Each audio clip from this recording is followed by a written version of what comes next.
Добрый дзень, мяне завуць Марыя, я экскурсавод. Вітаю вас у нашай унікальнай скарбніцы памяці.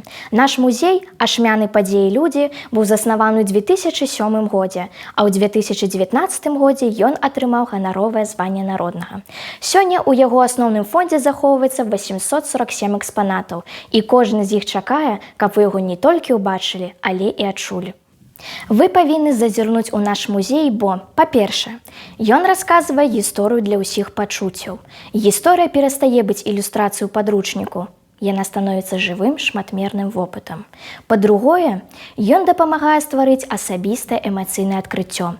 Тут кожны знаходзіць свой уласны ключ да мінулага. Для аднаго гэта пах воску свечак, які дапаможа камусьці вярнуцца ў дзяцінства. Для другога гэта гукі гарадской гандлёвай плошчы, што нагадваюць гісторыі бабулі. Мультысэнсарны падыход дазваляе стварыць глыбокую асабістую сувязь з эпохай, захаваць у памяці не факты, а пачуцці, што робяць наведванне незабыўным. Па-трэцяе, ён зруйноўвае стэрэатып, што музей гэта нудна.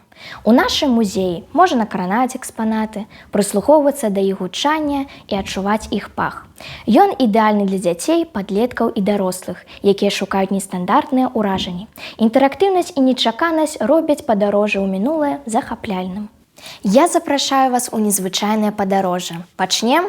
Мы апынуліся ў сэрцы старажытнай майстэрні. Заплюшчыце вочы, дакраніцеся рукамі, адчуйце халадок вільготнай гліны, шурпатасць сапраўднага дрэва, пяшчотную мяккасць воўны. Прыслухайцеся, гэта галасы рамёстваў, упарты стук малатка па накавальні, размернае гудзенне старадаўняй пралкі, скрып ганчарнага круга, які лепіць лёс. А цяпер разгледзьце уважліва гэтую цагліну. Гэта не просты будаўнічы матэрыял. На ёй захаваліся адбіткі пальцаў майстра. З такой самай цэглы стагоддзямі таму быў пабудаваны наш велічны і знакаміты хальшанскі замак. Прыкладзіце да яе далонь. Гэта дотык да самай гісторыі. А зараз мы нечакана апынемся у гімназіі пачатку 20-го стагоддзя. Будьце пільнымі.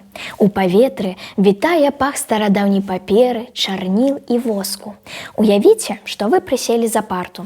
Можаце абмакнуць пяро ў чарнільніцу і нешта напісаць. Можа, вам пачуецца шэпат радкоў падручніка таго часу?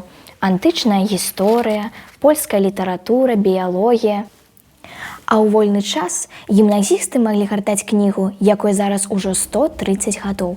Называецца «Маляўнічая Расія, айчына наша» у яе зямельным, гістарычным, племянным, эканамічным і бытавым значэнні. 4-й том «Царства польскае».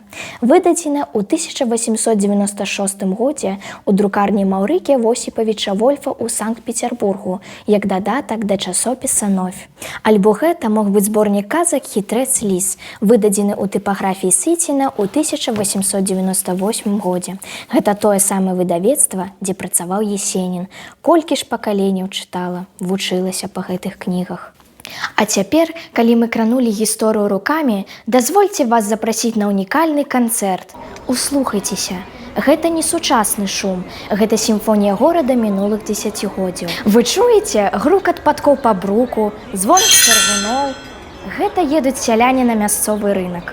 А вось новы матыў – гарэзлівы фабрычны гудок ашмянскага вінакурнага завода. Ён, як дырыжор гэтай сімфоніі, будзіў увесь горад на світанні і зваў на працу. Старанна працуюць іншыя інструменты, вясёлы гоман і смех, які даносіцца з боку рыначнай плошчы, галасы гандляроў і пакупнікоў. А потым увечары горад спявае іншыя песні, ціхія напевы гармоніка, задуменны звон царкоўнага ці касцёльнага звана, які нясе над дахамі сваю спакойную навіну. Калі гукі – гэта сімфонія горада, то яго пахі – гэта старадаўні спосаб памяці. Кожная эпоха мае свой уласны водар. А зараз вы можаце адчуць пах дрэва і сена. Гэта водар першых вуліц, водар свіранкаў на ўскраінах, дзе захоўвалі збожжа, водар сялянскіх фургонаў, якія ўвозілі ў горад прадукты на кірмаш. А вось да яго дамешваецца больш востры і працавіты акорд, пах вугальнага дыма і машыннага масла. Аднак горад – гэта не толькі праца, гэта таксама водар свята і утульнасці. Узгадайце, пах лясных арэхаў і мёду з кірмаша. А ў дзвярах старажытнай аптэкі вас сустрэне цэлая палітра, горкі пах лекаў і эфірных алеяў. А як фінальны акорд гарадскога дня гэта пах свежаспечанага хлеба. Старыя, унікальныя экспанаты нашага музея, іх непаўторнае гучанне і пах могуць у імгненне вярнуць вас у дзяцінства, у дом бабулі альбо да важнага моманту ў жыцці. Наведванне нашага музея стане сапраўдным падарожжам у мінулае, якое напоўніць ваше жыццё незабыўнымі эмоцыямі.